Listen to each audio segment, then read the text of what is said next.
Então, o pai dele morando na Cirolândia, ele com 13 anos de idade, ele disse que descia desembalado, né, da Cirolândia até a Ribeira, onde ele tinha arranjado um emprego para fazer cartazes, para pintar muro, né, no armazém Potiguar, que era um armazém que ficava ali na esquina da Tavares de Lira, com a Doutor Barata de hoje, né? E ele disse que o trabalho era muito árduo, que o pessoal xingava muito, menosprezava muito, né, o potencial dele. E que ele passou, então, a trabalhar também para outras pessoas e, de repente, ele recebeu um convite para pintar 20 painéis em Mossoró. Era do Farroz e de outra empresa lá, não me lembro agora. Eu tenho aqui o registro, mas eu estou falando de memória, eu gostaria até de ler, que eu acho melhor, porque a leitura, a escrita, ela é mais bem informada, né? Mais bem trabalhada do que a oratória, né?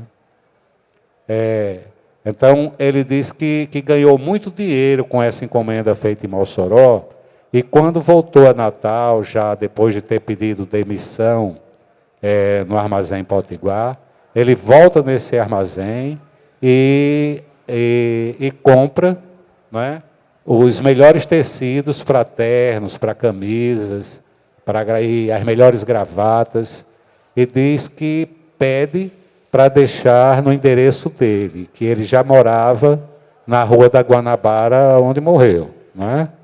Na Rua Guanabara, com pouquíssimas casas à época, e uma era a dele, a de taipa, que ele havia escolhido, né, entre a das Rocas, de Alvenaria, e a de taipa do Morro de Mãe Luísa. Ele escolheu a casa de Mãe Luísa e passou a morar com a esposa dele lá, né, onde constituiu família. Pedro Grilo, ele nasceu em 1936. Em 1936, Natal ainda vivia um pouco do saudosismo dos tempos do começo do século, muito ligado à cultura francesa, né?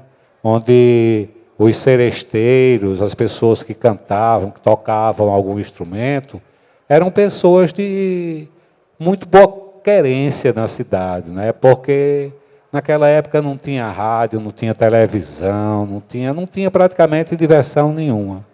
Então, as pessoas que desenvolviam alguma arte melódica, eles ganhavam um certo destaque social, mesmo que fossem pessoas não muito aquinhoadas com a remuneração, né? As referências empregatícias, né?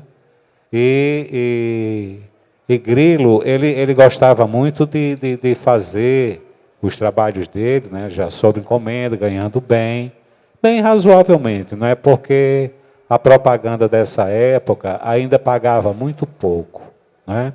E Grilo, ele continuava pintando e levou a vida inteira pintando. Ele se diz, como profissional, um pintor publicitário. Como ele se define profissionalmente. Um pintor publicitário. Inclusive, ele contava também uma história, né, de um caminhão que ele pintou a porta, né, todinha, e esse caminhão ele foi para São Paulo, para a fábrica. Quando chegou, ele disse que foi caminhar, né, o dono, aliás, foi dar uma volta, e quando ele chegou lá no ponto, né, de partida, o caminhão estava sem porta. Voltou para cá sem porta, porque disse que o dono lá da empresa ficou tão apaixonado que mandou tirar a porta para montar no carro dele, e o caminhão voltou para Natal sem porta. Legal a história. Ele tem muitas histórias, né? E Grilo, ele não era uma pessoa assim, por exemplo, de ter muito reconhecimento social do trabalho dele, né? Era uma pessoa meio marginalizada, né? Numa sociedade ainda muito glamourizada pela cultura francesa, onde a Belle Époque deixou um lastro bem forte de convivência social, né? E de influência na arte, né? Então, Grilo, ele não era muito bem considerado um artista plástico, né? Ele era o pintor publicitário. Ele aprendeu a desenhar na técnica de se quadricular, né? Você pega uma fotografia e desenha essa foto a partir de pequenos quadriláteros que ele tem no papel, e daí ele consegue reproduzir o que ele quer. Essa técnica, ela era muito usada por outros artistas, mas artistas que tinham um nome, como por exemplo Moura Rabelo. Moura Rabelo foi um dos nossos artistas. Por exemplo, quase todo mundo conhece uma obra de Moura Rabelo, que Padre João Maria chegando numa residência de periferia, uma casinha de taipa, ele com o burrinho dele e a família recebendo, uma senhora e 2 meninos. Esse quadro de Moura Rabelo é muito difundido, né? Ele é muito conhecido. Recentemente eu descobri que esse quadro de Moura Rabelo, ele foi pintado a partir de uma fotografia. Quando eu vi o quadro pela primeira vez, eu me assustei, porque Padre João Maria morreu em 1905. E a perfeição daquele quadro era uma coisa impressionante. Eu pensei que fosse uma fotografia. Foi a professora Isaura que me contou, Isaura Rosado, né? que foi secretária de Cultura, foi presidente da Fundação Zé Augusto, da FUNCART, foi secretária de Cultura em Mossoró, quem trabalhou todos aqueles grandes projetos de Mossoró, e muitos projetos em Natal. Isaura é uma danada. Ela, como gestora, Bom, a Isaura me contou que era uma fotografia, que Moura Rabelo tinha feito a cena e fotografado a cena e transformou aquilo numa obra, eu diria, tipo renascentista, não é? Clássica, não é? E os pintores que faziam isso, eles não eram tão, eu diria, achincalhados como Grilo era. Então, Grilo não era considerado um artista, era considerado só uma pessoa que reproduzia, né, trabalhos de outras pessoas, né, e que atendia perfeitamente todas as encomendas que lhe eram feitas, com o maior grau de dificuldade que tivesse, ele ia lá e fazia, né? Até que, num belo dia, um amigo dele